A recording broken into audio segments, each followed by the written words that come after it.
Hello YouTube, welcome to my channel Smiles Per Gallon. How is everybody today? Hope you're all feeling above average.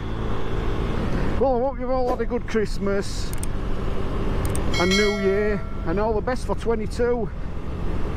I think it's something like 11th of January today, maybe 12th. And I just thought I'd get the little thumper out of the shed and take it for a bit of a spin. Roads look a bit greasy, but we're going to be taking it easy anyway.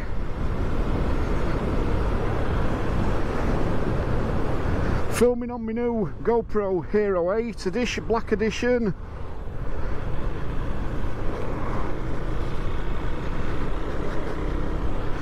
It's quite cold, but I've got my winter gear on anyway, so at the minute I'm not feeling it.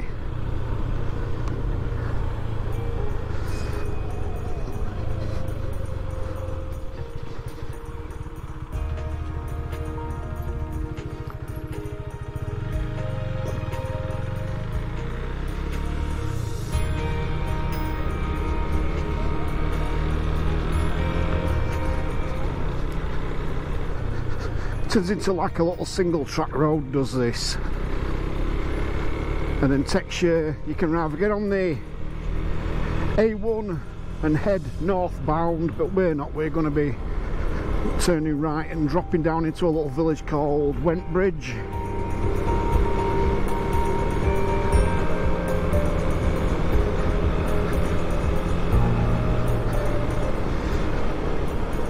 So I've had this bike now, what, 3 months? 3-4 months? And I've got to say I can't pick any faults with it whatsoever. It starts up, turn of the button. It rides brilliant. And in 4 months it's not lost any air pressure in tyres as well, so that's a bonus.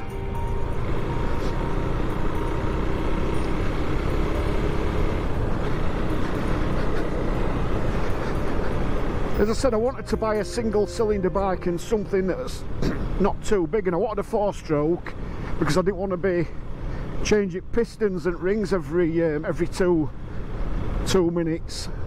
Then I thought about putting some knobbly tyres on it as well and doing a bit of green laning on it, but I just don't want a spoilt bike. It looks lovely, and I think by doing that, you know, I'd probably be better off just going out and spending a couple of £1,000 on a green lane bike and you know, just finding somewhere to keep it. I've not really got room in my shed.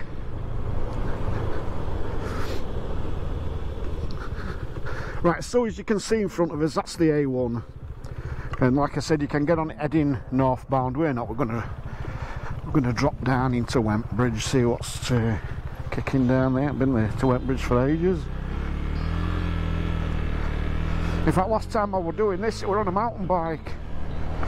And you got to see the size of this hill as well, dropping down into Wentbridge. It is, honestly, it's absolutely massive. I could hit about 35-40 mile an hour on the mountain bike down here.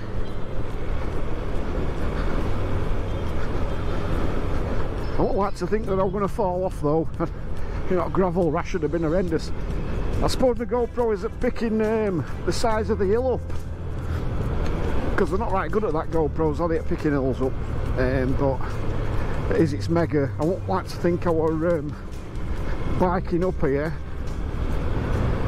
but we're going to be going up one soon, because Wentbridge drops down into like a little valley.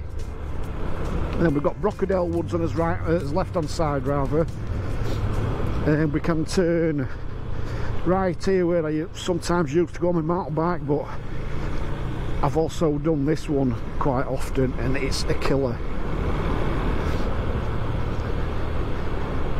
But your body gets used to it, and yeah, we're fine.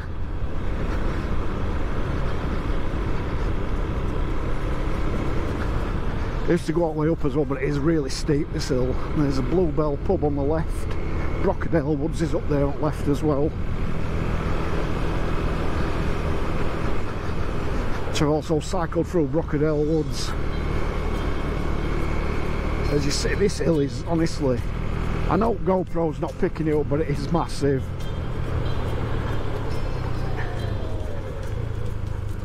Right, I'm going to turn left towards Kirksmeaton. I want to have a little chat as well about knowing your own limits on a bike, in which I mentioned in one of my safety videos. That's A1 there, we're going to go over a bridge over A1 here. In one of my safety videos about knowing your own limits.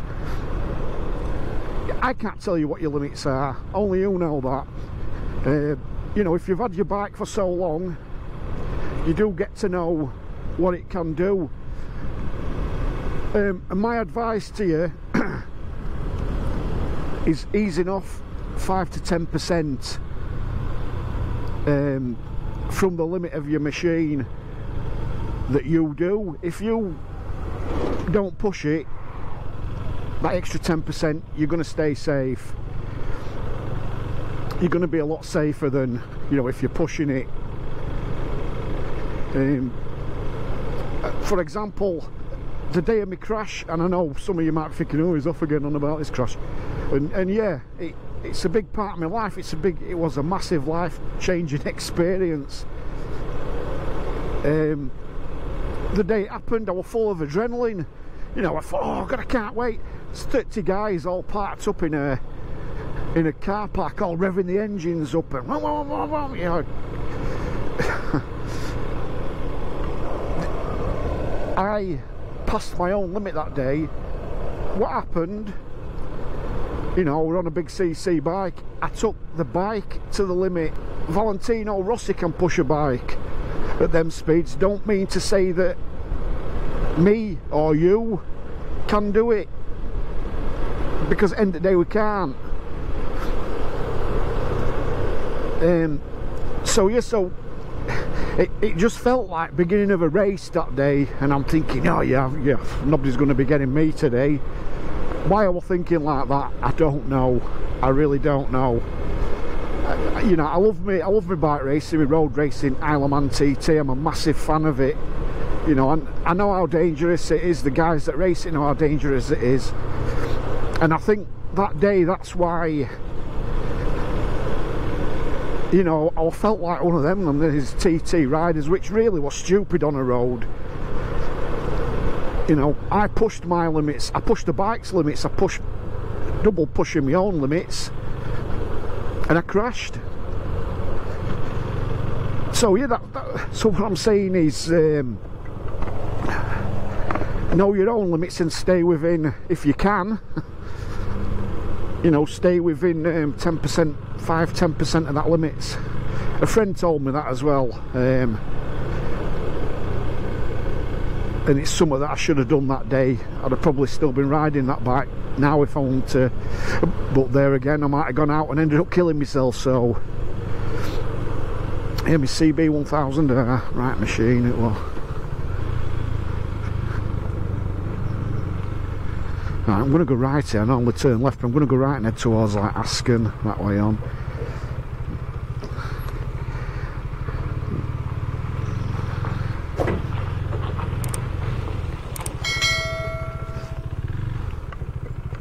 I can't see.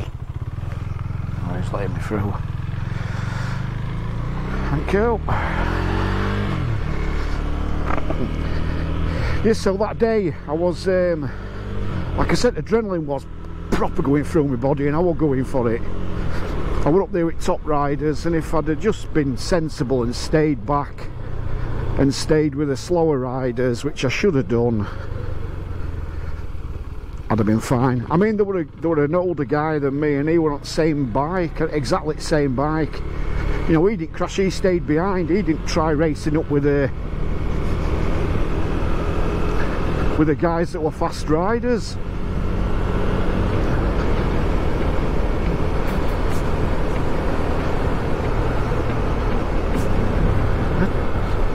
So yeah, just know your own limits.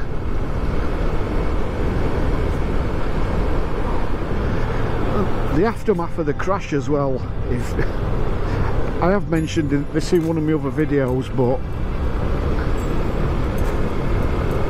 you know, all the drugs that they'll put me on, all the tubes, having a catheter in for God 3 weeks, whatever.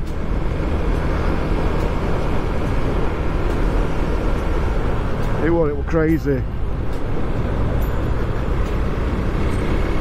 I didn't have to get up and go to the toilet every 2 minutes for a piss, but I think it held about 2.5 to 3 litres of fluid in that catheter. Anyway, not a nice experience at all.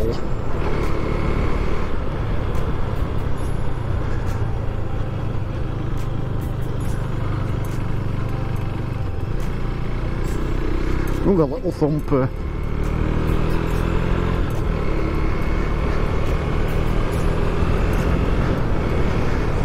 And the scars afterwards as well. You know, my body's healed, yeah.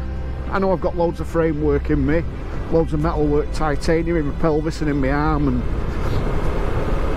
but it's the mental side to it as well. I know I said ADHD then, but it isn't ADHD. It's PTSD, post-traumatic stress disorder. It's honestly, it is terrible. I can go to work and be in a right good mood, or go somewhere be in a right good mood, and it takes just one little thing, one small little thing that, to be honest with you, wouldn't have bothered me normally, but it can just ruin you all day. It can ruin your day, honestly. And you know, I've got little techniques now that I try doing to pull myself out of it.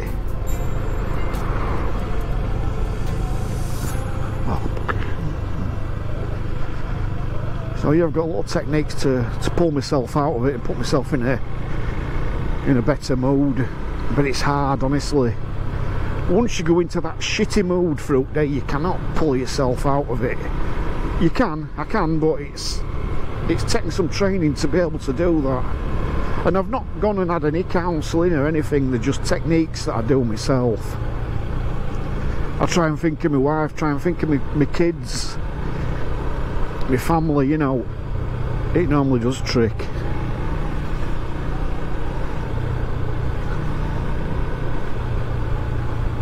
Well, sometimes you feel like, oh, I'm not going to say it, am I? No kidding.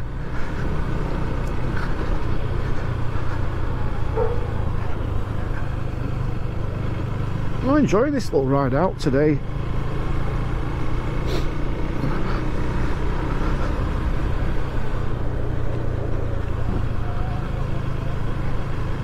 So yeah,